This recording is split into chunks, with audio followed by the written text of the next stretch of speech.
nuestro primer enfoque con el ministro de Defensa, Luis Hernández, quien ya nos acompaña a esta hora de la mañana. Señor ministro, muy buenos días, gracias por acompañarnos. Muy buenos días, un gusto. Señor ministro, cuéntenos, ¿quién tiene el control de las cárceles, los reos o el Estado? Bueno, en este momento las Fuerzas Armadas están en el perímetro de la penitenciaría. El control de la parte interior tienen todavía ciertas bandas porque ni siquiera son los... Entonces es un proceso que va a hacerse lentamente, ¿no? De manera de ocasionar la mayor cantidad de efecto en lo que significan que no haya muertes, que no haya temas que tengamos que después lamentarnos. Entonces, este momento lo que está haciendo las Fuerzas Armadas y la policía es controlando el borde aledaño a los pabellones, pero al interior todavía no es el procedimiento que vamos a aplicar. Pero yo creo que en pocos días, ojalá, ya tengamos el control como Estado de las cárceles, particularmente en el litoral. ¿Fuerzas Armadas y la policía están dentro de las cárceles? ¿En qué perímetro exactamente? Usted tiene los pabellones, ¿no es cierto? Es un conjunto de pabellones. Y para entrar a los pabellones hay unas puertas que manejaban y todavía manejan en algunos lugares los presos. La policía y las Fuerzas Armadas están en el exterior. O sea, eso ya le aísla al complejo penitenciario, le aísla de lo que venía desde el exterior, armas, explosivos, droga. Entonces yo creo que poco a poco al interior de los centros va a pacificarse, porque ya no les ingresa armamento, y eso ya es unas buenas noticias para justamente que la presencia de la policía y las Fuerzas Armadas tenga efecto. Bueno, no ingresan nuevas armas, pero sabemos que tienen armas, porque con esas armas asesinaron a estos 62 internos en la última masacre. Claro. ¿Qué están esperando? Ese es el siguiente paso. ¿Qué está esperando el Ejecutivo para poder ingresar y tomar el control de los pabellones? Bueno, el momento en que están ahí, que no están más de 3 días, entonces se tiene la inteligencia adecuada y se va a trabajar por pabellones, de manera que cada pabellón sea debidamente, que haya un escrutinio de ese pabellón. Y una vez realizado eso, obviamente va a realizarse dentro del pabellón una búsqueda de lo que existe. Entonces va a ser una especie de efecto dominó, parte por parte, porque no se puede atender a todo, porque son como 12.000 presos, tenemos 12 pabellones, y en Fuerzas Armadas y Policía tenemos 1.000 efectivos, que al momento son suficientes, porque están permanentemente. Entonces ya con ese hecho, sin duda va a mejorarse la situación de control del Estado de las cárceles. ¿Están dialogando con los líderes de las bandas para poder ingresar a esta área precisamente que usted menciona, donde hay estas puertas a los que ustedes todavía no han podido pasar? No, eso no se va a hacer con diálogo, porque el Estado tiene que imponerse.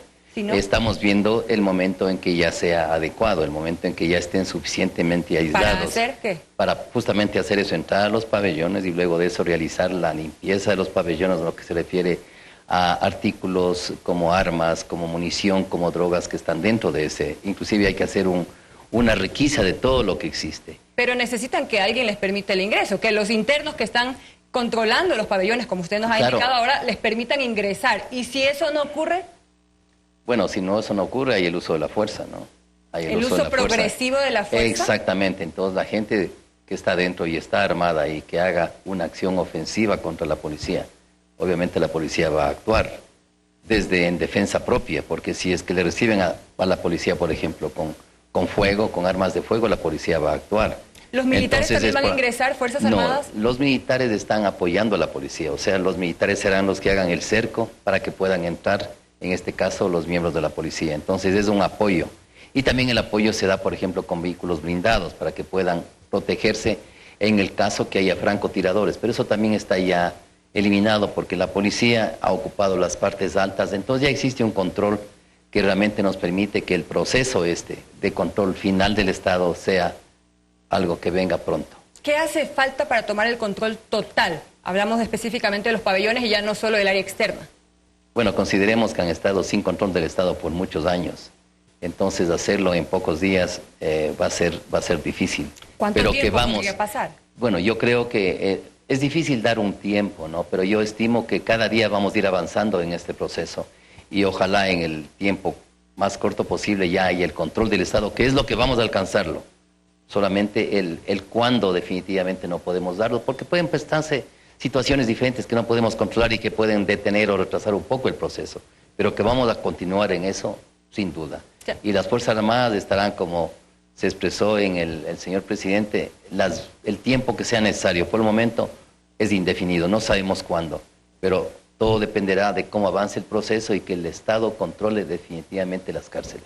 Señor ministro, hablando del tema de inteligencia, el director de operaciones del Comando de Conjunto de las Fuerzas Armadas recibió un oficio en el que se le informa que hay una alerta de parte de la Policía Nacional en la que se conoce que alias Fito y JR han dispuesto a los PPLs que estén listos para iniciar revueltas en todas las cárceles del país. Es decir, ¿podemos esperar una nueva masacre?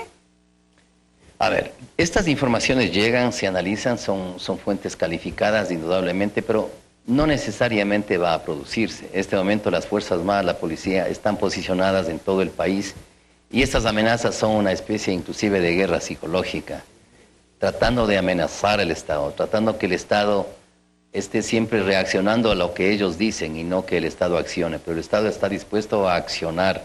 Entonces estas informaciones obviamente hay que tomarlas con cuidado, pero no son las que van a regir la conducta ni la estrategia de lo que va a hacer el Estado en este tema. Pero estos posibles nuevos enfrentamientos serían debido a que se prevé traslados de los líderes de los grupos de estas bandas, algo que ya el director encargado del SNAI ha dicho que se va a hacer. Incluso a la cárcel de La Roca serán trasladados algunos internos. Claro, y eso va a hacerse, o sea, el Estado no puede estar sometido a un chantaje, entonces eso se lo va a hacer. Y el momento en que el Estado ha decidido, obviamente va a haber amenazas, va a haber este tipo de acciones que en algunos casos pueden ser acciones psicológicas para disuadir a que el Estado tome este tipo de decisiones, pero el Estado está firme, el gobierno está firme y en esta firmeza tenemos que todas las instituciones apoyar para que los objetivos puedan alcanzarse. Respecto a este tema del reo alias Fito, ¿conoce usted del secuestro de su hija? No, no he conocido. Esos temas los maneja la policía, ¿no? Y como dije anteriormente, van a buscar todos los mecanismos necesarios, ilícitos por supuesto, para tratar de persuadir al Estado para que no ejecute estas acciones. El hecho que les preocupe quiere decir, significa que eso les va a hacer perder el poder. Entonces, perdiendo el poder, se pacifica una parte del problema que tenemos y obviamente ellos van a hacer todo lo posible para, a través, que ahora es fácil, usted recurre, una sola persona puede crear caos a través de las redes sociales que son replicadas, porque lamentablemente es así, estamos viviendo ese tipo de época. Entonces mucha gente se cree eso y eso ya es un indicio que nos hace ver que muchas veces son informaciones que son para esto, para hacer que el Estado no realice su tarea, pero la va a hacer, entonces yo creo que pierden tiempo. Señor ministro, ¿qué cree el Ejecutivo, el Gobierno? ¿Cuál es la causa de estas masacres que vienen ocurriendo desde hace varios meses? En septiembre, 118 internos fallecidos. Ahora, en el último fin de semana, 62 internos. ¿Qué está pasando? ¿A qué atribuyen toda esta masacre? Es la incidencia del narcotráfico en el Ecuador. Se desvalijó al Estado de las protecciones, no teníamos protección aérea, control aéreo. En algunos casos se hizo de la vista gorda el Estado y ahora están las consecuencias. Entonces son varios los hechos que convergen a que justamente en este momento el gobierno tenga que enfrentar esta montaña de problemas relacionados al narcotráfico, al crimen organizado. Y en las cárceles obviamente es una lucha entre bandas por el control no solamente de las cárceles, sino de la actividad que estos grupos realizan en las calles, en la venta de la droga. Entonces, todo eso hace del centro carcelario prácticamente un centro de gravedad, de donde se producen justamente muchas de las acciones que también están en las calles. Entonces, las luchas de las bandas, luchas de poder, no solamente por la cárcel, sino luchas de poder también por lo que significa las órdenes que se van desde la cárcel con otras órdenes de la gente que esté en las calles para justamente continuar con el microtráfico. Y hablando del narcotráfico, ustedes colocaron un radar en Montecristi y esta alerta que hace la Policía Nacional, que ya fue informada al Comando Conjunto, se indica de posibles ataques a este radar. ¿Cómo lo están resguardando? Porque ya vimos una reciente explosión que se dijo que fue un ataque, que luego no fue un ataque. Finalmente, ¿qué ocurrió con el radar, señor ministro? Se han mejorado los sistemas de seguridad, se han mejorado. hay que tomar en cuenta que el radar está menos de un mes, entonces la infraestructura física... Lo que ocurrió recientemente, ¿fue un ataque? No, fue una camioneta que pasó disparando a la gente que estaba en el círculo externo. Ventajosamente no hubo ningún herido. Entonces, obviamente... ¿No hay daños en el radar? No, eso fue en la parte exterior, más o menos a unos 2 kilómetros del radar. ¿Pero y el radar tiene algún daño al momento? Claro, el radar tiene un daño al momento. ¿Cuál? Está descartado que sea un explosivo, de acuerdo a los informes de la policía. Pero lo que hacemos este momento es esperar que lleguen los técnicos del radar. Me parece que llegan el día de hoy y ellos determinarán realmente qué pasó. Si fue un sabotaje, no una bomba, sino un sabotaje por algo intencional en el manejo del radar. ¿Estamos sin radar entonces? Bueno, ese sector está cubierto por otros radares. O sea, no por uno solo, sino por varios de menor alcance, pero que permiten justamente haciendo una intersección entre ellos, cubrir el sector que quedó sin cubrirse por este radar. Pero muy pronto tendremos radar ya en la zona, ya uno que permita de forma permanente y sin necesidad de más radares cubrir el espacio aéreo. Ahora, volviendo a la crisis carcelaria, señor ministro, el presidente de la República anunció una reparación integral a los familiares de los reos asesinados. ¿En qué implica esta reparación integral? ¿Estamos hablando de dinero?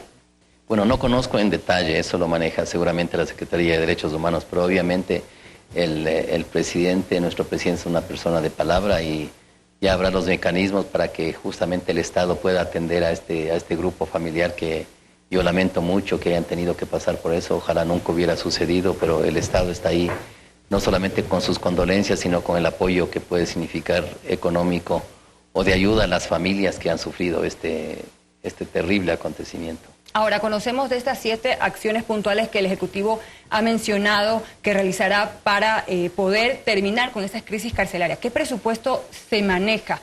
¿Cómo o qué acciones inmediatas son las que van a ocurrir para evitar esta nueva masacre que, insistimos, hay una alerta de la Policía Nacional de nuevos enfrentamientos y, como usted menciona, puede darse o no? ¿Qué acción inmediata tomará el Ejecutivo?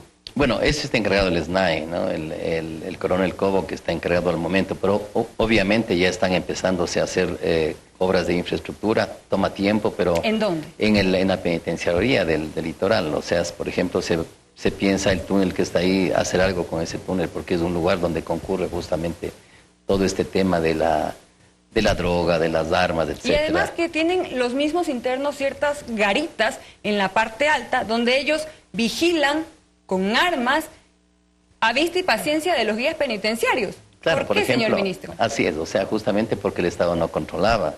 Por ejemplo, yo entré y hasta ahora no controla. Claro, yo entré a las pocas horas de lo que sucedió y estuve ahí en el perímetro, estaban unos presos por ahí sentados y yo quise entrar al túnel para ver realmente qué es, pero las llaves no tenían los guías penitenciarios, sino los detenidos. Entonces, como dije anteriormente, este momento el Estado está controlando la parte que ha decidido ya empezar a controlar. Eso tiene que quedar bien claro. Ya no es como antes.